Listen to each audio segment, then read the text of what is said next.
Hello வணக்கம். இது உங்கள் சிவி ஜோன். சொல்லணும் எப்படி இருக்கீங்க? ஈடை பற்றின தரமான ஒரு சம்பவம் நடக்க போகிறது. விஜய் சேதுபதி அவர்கள் எபிசோடுக்காக நம்ம எல்லாருமே காத்துட்ருக்கோம். காரணம் இன்றைக்கி பார்த்தீங்கன்னா விஜய் சேதுபதி நிறைய விஷயங்களை பற்றி விவாதிக்கணும். குறிப்பாக இந்த டிக்கெட்டு ஃபினாலில் நிறைய சம்பவங்கள் நடந்திருக்கு. குறிப்பாக நேற்று நடந்த கார் டாஸ்கில் நிறைய அசம்பாவிதங்கள், நிறைய பிரச்சனைகள், நிறைய விபத்துகள், அதுக்கப்புறம் வார்த்தை எக்ஸ்சேஞ்சு, இந்த மாதிரி எக்கச்சக்கமான விஷயங்கள். குறிப்பாக வந்துட்டு கமருதனுக்கு ரெட் கார்டு கொடுக்கப்படும்ன்ற மாதிரி ஒரு சில வதந்திகளும் ரூமர்ஸோ இல்லை உண்மையான தகவலும் தெரியல. அந்த மாதிரி ஒரு விஷயம் போயிட்டுருக்கு. இது மாதிரி எக்கச்சக்கமான விஷயங்கள். அதே மாதிரி டிக்கெட்டு ஃபினாலே டாஸ்க் 6 ஆமாம், அதில் விக்ரம் பண்ண ஒரு விஷயத்தால் சபரிக்கு வேஸ்ட்டாக போச்சு, அதுக்கப்புறமா கமருதனுக்கு போச்சு, விஜய் பார்வதிக்கு போச்சு அந்த பாயிண்ட்ஸ்லாம்.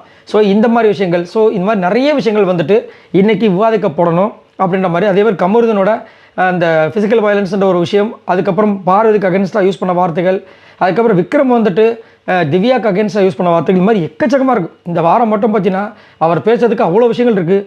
ஆனால் அவர் என்ன விஷயங்கள் எடுக்க போகிறார் அப்படின்னு தெரியல. ஸோ பார்க்கலாம், வெயிட் பண்ணி பார்க்கலாம். ஸோ அதுக்கு முன்னாடி பார்த்தீங்கன்னா இன்றைக்கி எவிக்ஷன் இருக்குது. ஸோ கண்டிப்பாக மேக்ஸிமம் டபுள் எவிக்ஷன் இருக்க வாய்ப்பு இருக்குது. ஏன்னா இன்னும் அடுத்த வாரம், அதுக்கு அடுத்த வாரம் அதோட பிக் பாஸ் தமிழே முடிய போகுது. ஸோ அப்படின்னு இருக்கும்போது வீட்டில் கிட்டத்தட்ட 9 பேர் இருக்காங்க. அதில் ஒருத்தங்க டிக்கெட்டு ஃபினாலே வாங்கிட்டாங்க, அரோரா. ஸோ அவங்க வந்து டிக்கெட்டு ஃபினாலைக்கு போயிட்டாங்கன்னா மீதி 4 பேர் தான் உள்ளே போக முடியும். மீதி 4 பேர் அனுப்பணும். இந்த வாரம் 2, அடுத்த வாரம் 2. ஸோ அதனால் கண்டிப்பாக டபுள் எவிக்ஷன் இருக்க வாய்ப்பு எக்கச்சக்கமாக இருக்குது. அதில் யார் போவாங்கன்றதை பொறுத்து பார்க்கலாம். அதுக்கு முன்னாடி இந்த பிக் பாஸ் வீட்டை விட்டு யாருக்கு போகிறதுக்கு வாய்ப்பே இல்லை அப்படின்ற விஷயங்களை பார்க்கலாம். இந்த வாரம் பார்த்தீங்கன்னா கிட்டத்தட்ட 9 பேர் நாமினேஷன்ஸ்குள்ளே வந்தாங்க. ஆக்சுவலாக எல்லாருமே உள்ளே வந்தாங்க. அது யார் யாரும் உங்களுக்கே தெரியும். ஸோ அதில் ஃபஸ்ட்டு போகாமே தேவையில்லாத, அதாவது இது எனக்கு தெரிஞ்சு இந்த பிக் பாஸ் கிட்ட பூட்டு போட்டுட்டு தான் போவார் அப்படின்னா அது ஃபஸ்ட்டு கானா வினோத். ஸோ கானா வினோத்தை பற்றி கண்டிப்பாக நம்ம சொல்லி ஆகணும். ஸ்டார்டிங்லேருந்து இப்போ வரைக்கும் பார்த்தீங்கன்னா அவரோட கவுண்டர்ஸ்க்கு வந்துட்டு சிரிக்காத ஆட்களே கிடையாது. குறிப்பாக பிக் பாஸ் வந்து அவ்வளோ ரசிக்கிறார். குறிப்பாக நேற்றுலாம் பார்த்தீங்கன்னா ஒரு டாஸ்க் நடந்திருக்கு, அந்த டிக்கெட்டு ஃபினால் டாஸ்க் 7. அதில் ஹாப்பியஸ்ட் கண்ட்ரி யார் அப்படின்னு கேட்கும்போது ஃபஸ்ட்டு வந்துட்டு கமருதீனை வந்து சேலஞ்ச் பண்ணியிருப்பார். அவர் தப்பாக சொல்லியிருப்பார். விஜய் பார்வதி தப்பாக சொல்லியிருப்பாங்க. அதுக்கப்புறம் அவர் வந்து தாய்லாந்து சொல்லியிருப்பார். அந்த டைம்லாம் நான்லாம் லிட்டரலாக செம்மையாக சிரித்தேன். நம்ம பிக் பாஸ்லாம் வந்துட்டு ஃபர்ஸ்ட் டைம் அந்த மாதிரி சிரித்து நான் பார்த்ததே கிடையாது. என்ன பிக் பாஸ் அப்படின்னு கேட்கும்போது இருங்க சிரிச்சுக்கிறேன் அப்படின்னு சொன்னதெல்லாம் சான்ஸே இல்லை. ஸோ அந்த அளவுக்கு வந்துட்டு நம்ம வினோத் அவர்களுடைய அந்த கவுண்டர்ஸ்க்கு வந்து பயங்கரமான ரசிகராக இருக்கார் நம்ம பிக் பாஸ். அது மட்டும் இல்லாமல் நேற்று வந்துட்டு தன் நண்பன் தப்பு பண்ணாலும் நண்பனாக இருந்தாலும் தட்டி கேட்புன்னு சொல்லிட்டு ஒரு சில விஷயங்கள் பண்ணது ரொம்ப அழகாக இருந்துச்சு. ஸோ கானா வினோத் கண்டிப்பாக வந்துட்டு பயங்கரமான ஓட்ஸ் தான் வந்துட்டுருக்கு. ஸோ எனக்கு தெரிஞ்சு வந்துட்டு ஃபினாலில் கண்டிப்பாக அவர் இருப்பார். இந்த வாரத்தில் போகிறதுக்கு வாய்ப்பே கிடையாது. அடுத்தது பிரச்சனை இல்லாத நபரில் பார்த்தீங்கன்னா நம்மளுடைய திவ்யா இருக்காங்க. இவங்களுக்கு பார்த்தீங்கன்னா ஓட்ஸ் தாறுமாறாக வந்துட்டுருக்கு. எப்படி வந்து வினோத்துக்கு வருதோ அதே மாதிரி பார்த்தீங்கன்னா அந்த அளவுக்கு இல்லைனாலும் கொஞ்சம் கம்மியானாலும் ஆனால் சூப்பராக ஓட்ஸ் வந்துட்டுருக்கு. அதவே நிறைய பேர் என்ன சொல்கிறாங்கன்னா பிஆர் ஓட்ஸ் அப்படின்ற மாதிரி ஒரு பெரிய பிம்பத்தை உள்ளேயும் பிக் பாஸ் வீட்டுக்குள்ளேயும் வெளியும் சொல்லிட்டு இருக்காங்க. அதே மாதிரி திவ்யாவோட விஷயங்கள் வந்து இப்போ வரைக்கும் பார்த்தீங்கன்னா விஜய் பார்வதி அட்டாக் பண்ணுற விஷயங்களாகவே இருக்கே தவிர அடுத்தது வந்து என்ன யோசிக்க மாட்டாங்க. அதுதான் ஒரு கொடுமையாக இருக்குது. அது மட்டும் இல்லாமல் இந்த டிக்கெட்டு ஃபினாலில் அவங்களோட பாவம் துரதிருஷ்டம் என்னென்னா அவங்க எந்த டாஸ்க்லையுமே வந்து வின் பண்ணவே இல்லை. அதேமாதிரி நேற்று பார்த்தீங்கன்னா அதிகப்படியான வாய் வார்த்தைகளை வந்து விட்டுட்டாங்க. பயங்கரமான சண்டை விஜய் பார்வதிக்கு உங்களுக்கு நடந்துச்சு. ஸோ அதை பற்றியும் இன்றைக்கி விவாதிக்கப்படும் நினைக்கிறேன். பட் எனக்கு தெரிஞ்சு இன்றைக்கி அவங்க வெளியேறதுக்கு வாய்ப்பே கிடையாது. இவங்களுமே கண்டிப்பாக ஃபைனலில் இருக்கிறதுக்கு வாய்ப்பு எக்கச்சக்கமாக இருக்குது. அடுத்தது பிரச்சனை இல்லாத நம்பர் தான், பட் ஓட்டுமே நல்லா வந்துட்டுருக்கா. ஆனால் வந்துட்டு இன்றைக்கி சப்போஸ் கண்டிப்பாக பிரச்சனை இருக்க வாய்ப்பு இருக்கோ அப்படின்றதுல நம்மளுடைய விஜய் பார்வதி இருக்காங்க. விஜய் பார்வதிக்கு கண்டிப்பாக பிரச்சனை வரதுக்கு வாய்ப்பு இல்லை. ஏன்னா நேற்று நடந்தது வந்துட்டு அவங்க வந்து காலில் பிடிச்சி தள்ளி விட்டது எல்லாமே ரொம்ப பெரிய தவறு. ஆனால் இதே மாதிரி ஒரு விஷயம் சபரிக்குமே நடந்திருக்கு. சபரி வந்துட்டு பண்ண விஷயங்கள். ஸோ அதையே வந்துட்டு அவங்க கேட்காத அளவுக்கு இந்த விஷயத்தை கேட்பாங்களா அப்படின்றது கொஞ்சம் கொஸ்டின் மார்க் தான். பட் இருந்தாலும் விஜய் பார்வதிக்கு தான் இது வரைக்கும் பார்த்தீங்கன்னா விஜய் சேதுவை வச்சு செஞ்சுருக்கார். ஸோ அதனால் இது கண்டிப்பாக வந்து ஒரு பெரிய விஷயமா பேசப்படும் அப்படின்றது மாதிரி இருக்குது. ஸோ கண்டிப்பாக இன்னைய நாள் விஜய் பார்வதி கடந்துட்டாங்கன்னா இதுக்கப்புறம் ஒன்றும் பிரச்சனை ஃபிலாலில் இருப்பாங்க. பட் என்ன நடக்க தெரியல. அது மட்டும் இல்லாமல் ஒரு சில பக்கம்லாம் வந்துட்டு ரூமர்ஸ் எப்படி போகுதுன்னா டிஆர்பிக்காக அவங்க யூஸ் பண்ணாங்க, இப்போ வந்து அவ்வளோதான் விட்டுருவாங்க அப்படி இப்படின்லாம் சொல்கிறாங்க. பட் எனக்கு தெரியல, உங்களுக்கு என்ன தோணுதுன்னு சொல்லுங்கள். பட் எனக்கு தெரிஞ்சு ஓட்ஸ் அடிப்படையில் கண்டிப்பாக பார்வதி வெளியே போகிறதுக்கு வாய்ப்பே கிடையாது. அடுத்தது பிரச்சனை இல்லாத நபரில் வந்து கமருந்து இருந்தாலும் ரெட் கார்டு வழங்கப்படுமோ அப்படின்ற ஒரு விஷயம் வந்து நிறைய பக்கம் வந்துட்டு செம்மையாக பரவலாக போயிட்டுருக்கு. ஏன்னா கமருதீன் பண்ண வேலைகள் இந்த வாரம் பார்த்தீங்கன்னா ஸ்டார்டிங்லேருந்து எண்டிங் வரைக்கும் பயங்கரமான சம்பவங்கள், மோசமான சம்பவங்கள். அவர் பேசாத வார்த்தைகளே கிடையாது. அவ்வளோ விஷயங்கள் பேசி, அதுவும் இல்லாமல் ஒரு பக்கம் அவர் பேசிகிட்டு இருக்காரு, இன்னொரு பக்கம் அவர் ட்ரிகர் வேறு இன்னொருத்தவங்க பண்ணிகிட்டு இருக்காங்க. அவர் ட்ரிகர் பண்ணாமே நிறைய விஷயங்கள் பேசிகிட்டு இருக்காரு.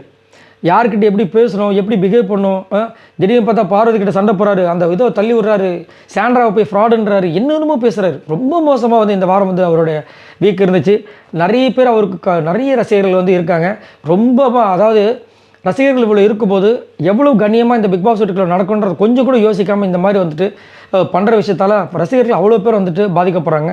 அது ஏன் செய்கிறாங்கன்றதே தெரியல. அடுத்தது பிரச்சனை இல்லாத நபரில் பார்த்தீங்கன்னா நம்மளுடைய சபரி இருக்காங்க. ஸோ சபரிக்கெலாம் எனக்கு தெரிஞ்சு பிரச்சனையே கிடையாது. ஏன்னா ஓட்ஸ்மே நல்லா சேஃப்டியாக இருக்காங்க. அது மட்டும் இல்லாமல் டிக்கெட்டு ஃபினால் அடிக்க வேண்டிய முதல் ஆள் நம்ம சபரி தான். பட் என்ன பண்ணுறது, நேற்று வந்து ஒரு சாண்ட்ரா ஒரு பிரச்சனையில் விழுந்தவொடனே டக்குன்னு இறங்கிட்டார். அது பண்ணாமல் இருந்தால் மேபி வந்துட்டு அவர் வந்து டாப்பில் வந்திருக்கலாம். அது மட்டும் இல்லாமல் அது மட்டும் காரணம் கிடையாது. அதுக்கு முன்னாடி நாளும் பார்த்தீங்கன்னா அந்த ஒரு இந்த டாஸ்க் நடந்திருக்கும். அதுலேயும் வந்து ஃபஸ்ட் ஆளே வந்துட்டு போட்டு அமுக்கணும்னு சொல்லிட்டு விக்ரம் வந்து ஒரு பிளானை போட்டதுனால அவர் வெளியே போய்ட்டு ஒரே ஒரு பாயிண்ட், இல்லைன்னா கண்டிப்பாக இவருக்கு டிக்கெட் ஃபினாலே வந்திருக்கும். அது மட்டும் இல்லாமல் நேற்று அவர் வந்து ஒரு விஷயத்தை பண்ணியிருக்கணும். என்னென்னா கார் டாஸ்கில் வந்துட்டு சாண்ட்ராவும் கமருதுன்னு மோத ஆரம்பித்த உடனே கொஞ்சம் தெரியும் நம்மளுக்கு இது வந்து சண்டையில் தான் போய் முடியும். ஏன்னா 2 பேருக்கு ஆகாதுன்றது வீட்டுக்கே தெரியும். அப்போ சபரி அங்கே ஒரு விஷயத்தை பண்ணி ஸ்டாப் பண்ணி அவர் தரமான கருத்துக்களை வச்சு சைலண்ட்டாக இருங்கன்னு சொல்லியிருந்தார், இவ்வளோ பெரிய பிரச்சனை வந்திருக்காது. ஏன்னா அவரோட வாய்ஸ்க்கு அவ்வளோ பவர்ஃபுல் இருக்குது. ஆனால் அது முடிஞ்சதுக்கப்புறமா வந்து அங்கே ஒரு சவுண்டு கொடுத்ததெல்லாம் வந்துட்டு ஓகே, அது சவுண்டு கொடுத்தாரு ஓகே, அந்த ஒரு வருத்தத்தில் கொடுக்குறாரு. பட் இதை தவிர்த்துருக்கலாமே, ஏன் பண்ணலை? ஏன்னா சபரி எல்லாத்துக்கும் நியாயமாக கரெக்டாக சூப்பராக பேசுவார்ன்ற ஒரு வருத்தம் இருக்குது. உங்களுக்கு என்ன தோணுதுன்னு சொல்லுங்கள். பட் எனக்கு தெரிஞ்சு சபரி வெளியே போகிறது வாய்ப்பே கிடையாது. அடுத்தது பிரச்சனை இல்லாத நபரில் பற்றி நம்மளுடைய சாண்ட்ரா இருக்காங்க. ஸோ சாண்ட்ரா கண்டிப்பாக வந்து ஒரு பயங்கரமான ஒரு கேம், சான்ஸே கிடையாது. எல்லா பிக் பாஸையும் பார்த்து கரைச்சி குடிச்சு வந்திருக்காங்க. அது மட்டும் இல்லாமல் விஜய் பார்வதி கிட்ட வந்துட்டு அவங்க பண்ணுற விஷயங்கள் கொஞ்சம் தேவையில்லாததோ அப்படின்னு தோணுது. ஏன்னா விஜய் பார்வதி வந்துட்டு அவங்க கூட இருக்கும்போது எதையுமே பேசவே இல்லை. அவங்க கிட்ட வந்து பிரச்சனை, அதாவது கமருதேவி இவங்க கிட்ட பிரச்சனை பண்ண அடுத்த நிமிஷத்துலேருந்து விஜய் பார்வதியும் பிரச்சனையை வச்சு ஒரு விஷயம் வந்து பேசுகிறாங்க. அவன் வந்து ஏன் முன்னாடி வந்து பிரச்சனை வந்துட்டு அவர் அழகாக இருக்கார், அவர் பாடி நல்லா இருக்குன்னு பேசுகிறாங்க அப்படின்ற மாதிரிலாம் ஒரு சில வார்த்தைகள்லாம் சொன்னது தேவையில்லாதது. ஆனால் நேற்று வந்து அதுக்கு வந்துட்டு விஜய் பார்வதி பண்ண விஷயங்கள்லாம் ரொம்ப மோசம். அதை வந்து பண்ணியிருக்கக்கூடாது. பாவம், நேற்று வந்து அவங்க விழுந்ததெல்லாம் வந்து ரொம்ப பார்க்கறதுக்கு பாவமாக இருந்துச்சு. அதை ஏன் வந்துட்டு பார்வதி அவங்களுக்கு பண்ணாங்கன்னு தெரியல. ஆமாம், அவங்க பேசும்போது ட்ரிகர் ஆகியிருந்தாலும் வாய் வார்த்தை இருந்திருக்கணும். அதை தவிர்த்து அவங்கள வந்துட்டு தள்ளி விட்டதில் எந்த விதத்தில் நியாயம் தெரியல. அதுக்கு அவங்களும் காரணம் என்ன சொல்கிறாங்க, நேற்று அவங்க எங்கள் காலை பிடிச்சாங்களே, கையை பிடிச்சாங்களே, காலையும் கையும் பிடிக்கிறதுக்கும் தள்ளுறதுக்கும் வித்தியாசம் இல்லையா? அதை செஞ்சிருக்கவே கூடாது.